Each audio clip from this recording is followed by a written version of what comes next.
Hey guys, welcome back to How to Start a Clothing Brand, a step-by-step process, episode number 5. And in today's episode, we're going to talk about how to maintain brand consistency. And why is that important is because while you're selling your brand in the marketplace, you need people to know who your brand is and recognize what your brand stands for. But before we get into that, let me introduce myself once again. My name is Randy. I'm the president and a designer over at Unique Design, where we print and we design apparel for many apparel brands, as well as we have 3 of our own in-house brands that we sell. So stay tuned as we go ahead and jump into this episode.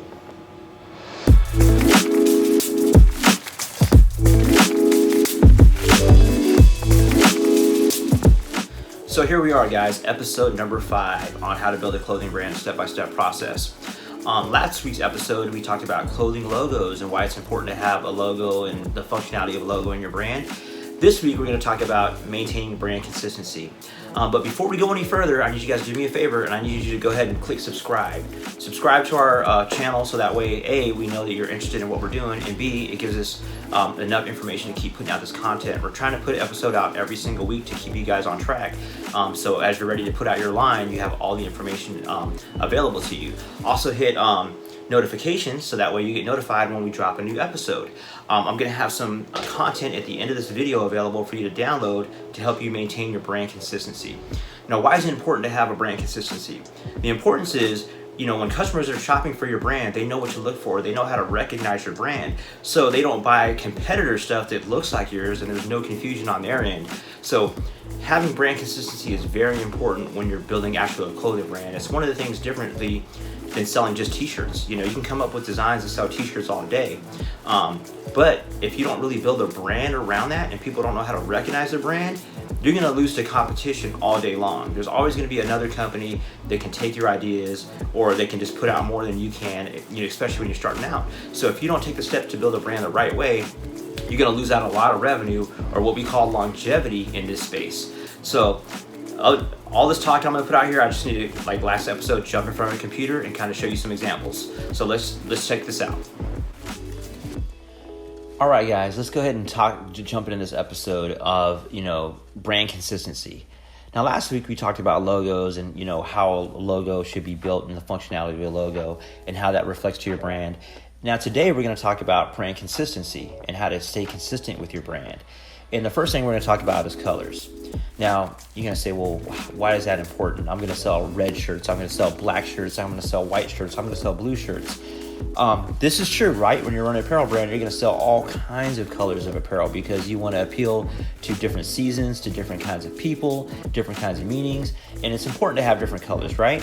But your brand still has to have its own colors within the brand, because even though we're looking at this is Nike, right? Nike has a red shirt here and all these different color shirts. They're all the same design on different color shirts, but the Nike brand is an actual orange.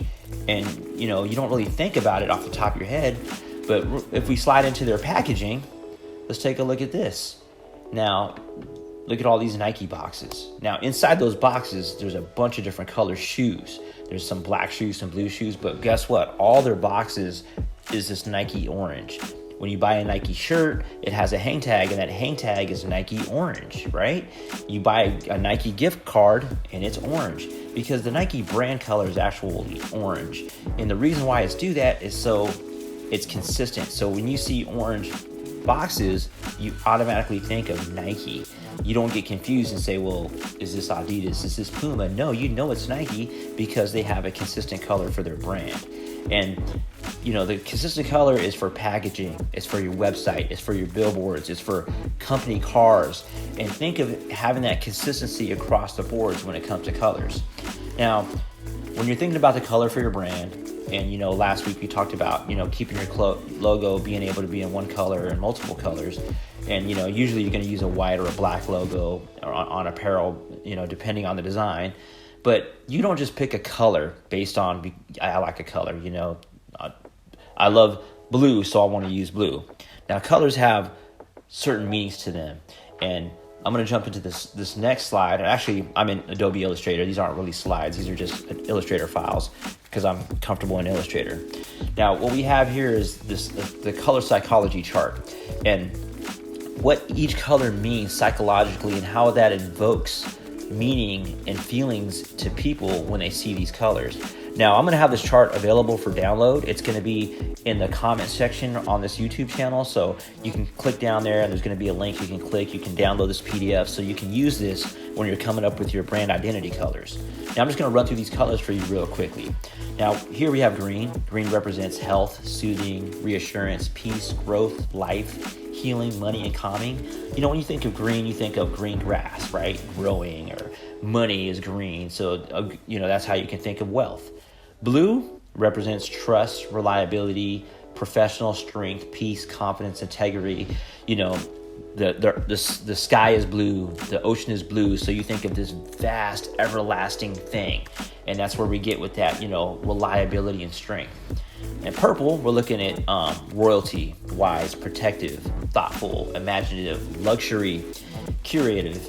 Now, purple back in the days was only rich people would actually have purple, because purple was a very expensive dye. So it was a sign of royalty back in the days, and we've lived with that up till this day. If you think of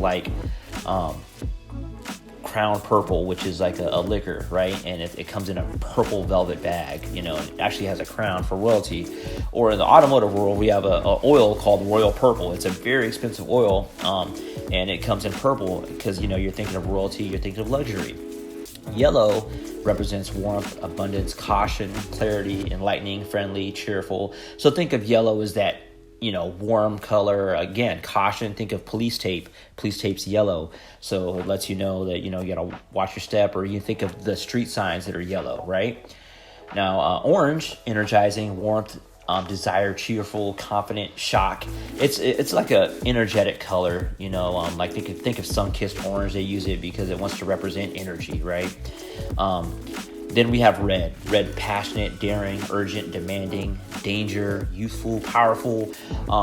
Red is that color that demands attention. And actually, nowadays, sometimes it's counterproductive, since everybody uses red to draw your attention. When everything's red, it doesn't really show up sometimes. So you got to be careful with that. Now, black represents luxury, sophistication, power, formality, mystery, and death. Black, think of luxury, Mercedes, black on black cars, right? Or a black American Express card is only reserved for people who, I don't have one, but, for people who got it like that. It also represents death. You think of funerals and, you got to wear all black to a funeral. So that's why you get the emotion of death with black as well.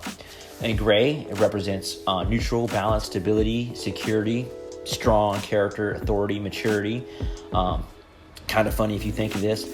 That's our company colors here at Unique, is black and gray. We want to represent, luxury, sophistication, as well as, neutral, stability, and maturity. And that's kind of our, corporate colors here. White stands for purity, cleanliness, goodness, freshness, light, hope. Whoops, I got freshness in there again. I got to remove that. Simplicity and coolness. So white is, purity. You think of like a bright white light, and, if you think of cleanliness, so obviously if everything's clean, it's white, right? And hope, the color of like that white light is hope. Pink, love, romance, faithfulness, beauty, sensitivity, compassion. And that's why all these beauty products use pink, because, it represents beauty. Or, think of Valentine's Day, all the Valentine's hearts and, love and romance. And that's why pink is used in all these areas. Gold represents, wealth, success, status, generous living, wisdom, charisma, optimistic. Gold, think of gold, obviously wealth, right? Success. If somebody has gold, is success, right? Or, so a lot of these meanings we see come from nature. We think of the actual physical piece of gold, and that's why we're going to think of, wealth and success, right? Brown is stable, reliable, approachable, genuine, organic. Earth, again, we think of earth, the dirt is brown. So again, a lot of these colors come from nature and what we experience in real life, and that's why we have these certain emotions. And companies use these colors. If you think of brown as UPS, they want to be known as, stable and reliable, and that's why UPS is brown, okay? So again, you don't just pick colors because you like a certain color. You want to think of what that color is going to evoke and how your company is going to be seen, and when you pick in your actual corporate colors. And just make things a little bit simple. Let's go ahead and let's talk about roses. Now, rose colors have meanings, kind of like that color chart is. Actually, it's reflective of the color chart. When you give somebody red roses, that's passionate love, man. You really, really love somebody, you give them a red rose. Pink is caring love. You really care about somebody, you hope the best for them, and that's why you give them pink roses, caring love. Yellow roses, friendship. You care about somebody, but you ain't gonna give them a red rose. You're gonna give them a yellow rose. White roses represent sorrow. Something, you feel sorry somebody, had something bad happen to them. You give them white roses is, just compassion for their situation. Death, again, is black. That's that says it all. Now, the colors have a meaning when they're by themselves, right? But when you mix colors, they create something else. Now, here we have all these colors, and now it has a different meaning. It means celebration, party time. And so we're going to go ahead and jump into some other colors with that. This is what we call the color wheel. And color theory is it's simple, but it's not. It's also very complex. And, the color wheel is something that we as designers use, and we spend, you can spend semesters just learning color theory. And honestly, when it comes to picking your brand colors, it's not that complicated. I'm only showing you this because later on down the road, when you start actually designing your apparel and your lines, you kind of want to think of these colors and how colors work with each other. But honestly, this is not that important at all when you're picking your brand colors, because you're not going to use what we call the tertiary colors or stuff like that when it comes to your brand identity. So I'm just showing you this so you can see, how these colors work together. And really, when you're picking your brand colors, it's not that important. So we're just going to kind of skip over this, but I just want to show it to you because you're going to see this a little bit later on. Now, when you combine colors, like I said, sometimes these colors have a meaning by themselves. Green, like we talked about, earth, grass or health. Red, demands attention. But when you put these together, red and green, now it takes on a different meaning. You think of Christmas, so it's not necessarily that color by itself. Or yellow and red, yellow has its own meaning that we talked about earlier, energy and, caution. But then when you combine it with red, you're thinking of ketchup and mustard, right? And now over here we got blue, white, and red. And, here in U.S., these are our flag colors. So we automatically think of, patriotism when we think of red, white, and blue together. So even though colors have their own individual meanings, when you combine the colors, they actually take on another meaning. So it's important to pay attention to that. Now, what does that reflect into a logo? Well, let me just show you some quick logo examples, right? Here we got blue logos. And as you can see, these colors are trying to represent what we talked about, reliable, vastness, and that's what these companies are. They're trying to give you that idea of, them being reliable and having integrity. Now let's see some green logos. Animal Planet, obviously you're thinking of animals, the earth. Whole Foods, green again, we're thinking of organic. Holiday Inn. I don't know why the Spotify logo is green. That's kind of weird, maybe because they're just trying to stand out against their other competitors, because I don't really get organic or earthy or anything from virtual radio. But hey, that's their colors. Now let's take a look at red. Wow, a lot of red logos, right? Because they want to demand attention. And so you see all these red logos here, and again, you want to see how your logo stacks up with these. Now, sometimes when you pick a logo, although you love a color and you love what it means, you got to see how your brand stands up against other brands in your exact space. For instance, I'm going to show you Cellphone Companies, AT&T, Verizon, T-Mobile, Sprint. Now, they picked colors specifically to stay away from other colors.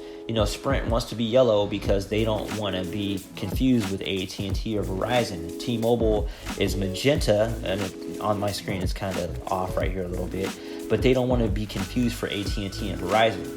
So maybe they wanted to pick another color to represent their brand, but because of the other brands in their space, they decided to go with another color that just stood out, right? So that's another important thing. You got to think of, what your brand is and what other brands are going to be comparable to it, and you want to be able to stand out. So you don't want to have the same colors as them to be confused as them, but you still want to have some importance to the colors of your logo.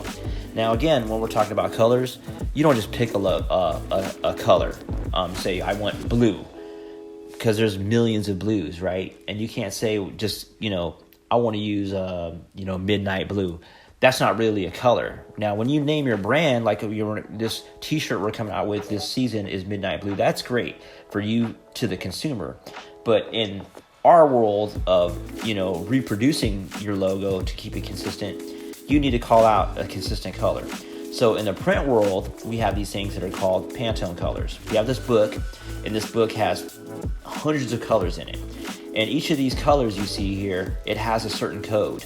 And so if you pick this orange to say Pantone 12 or Pantone 21, every single printer, real printer, has this book, whether they're printing apparel, whether they're printing vinyls, whether they're printing magazines. These are the colors printers use to reproduce. So that way Pepsi Blue will be the same Pepsi Blue. You won't get a Pepsi Blue that's this color blue. Pepsi Blue has this blue because they're calling a certain color that we follow through these color guidelines. So it's important that when you design a logo, pick a logo, and your brand colors, that you have an actual Pantone color for it. Because if not, one printer is going to say, okay, I think it's this orange. Another printer is going to say it's this orange. Another printer is going to say it's this orange. And then when they make it, nothing matches. So it's very important that you actually use, Pantone colors, and, not colors off the web or colors off your monitor, because those colors will be different across other people's monitors or other devices, right? So we want to use Pantone colors when you're picking the colors for your brand. Now, here's McDonald's, and as you can see, this is the Pantone yellow, 123, the Pantone red, 485. So anytime someone prints the McDonald's logo, these are the colors that they will be using. Here we have a hex color, an RGB color, CMYK and RGB, we'll get into that later. But basically, if you have your Pantone color, because what you're going to be doing is going to be printed, that's what you want to follow. We can get all these other colors from the Pantone color, but you got to get that Pantone color in order for your stuff to really be understandable and recognizable. Now, there's a lot of other things when it comes to consistency for your brand, and we'll talk about brand guidelines and how your logo should be used, but we don't want to keep this episode, in the 35-minute range, so we're just going to kind of go over the colors. But once you, establish your colors with your brand and it becomes so recognizable, that's how you actually build a lasting brand. Because some people aren't gonna remember your designs, they're not gonna remember that season, but when you build a brand and you have these consistent colors and people look and they see these colors, they're gonna know it's your brand. So they're gonna, again, have trust in what they're purchasing because they know it comes from this certain brand. And when you do it right, your stuff is recognizable no matter what you do, right? So here we are, red vest, white letters, Supreme. Supreme is known for red and white.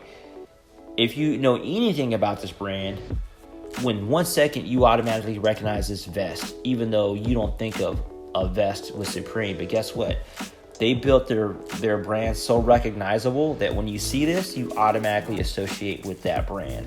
So again, it's very important to have consistent colors with your brand. All right, guys, so now you see the importance of color and color in your brand and why it's important to use these Pantone colors that us printers use, so that way we can replicate exactly what your brand identity is going to be in the marketplace. Now, we launched a brand new Facebook group for people that are trying to launch a clothing brand. And in this Facebook group, we're going to share resources. We're trying to build a community so other people who are building a clothing brand can actually connect with each other. Again, we're going to post resources there, how-to stuff that we can't do here on YouTube. So underneath this video, as well as the resources that I mentioned earlier, you can download those resources here, as well as you can subscribe to our Facebook group. So again, thanks you guys for listening. If you haven't clicked subscribe, once again, click that subscribe button and click notifications, and help us build this community. And if you have any questions, jump in that Facebook group, ask us questions. We're checking it daily, so we're trying to be as much mentors as we can and help you guys with that. So you guys have a great day, and I'll see you next week on episode number 6.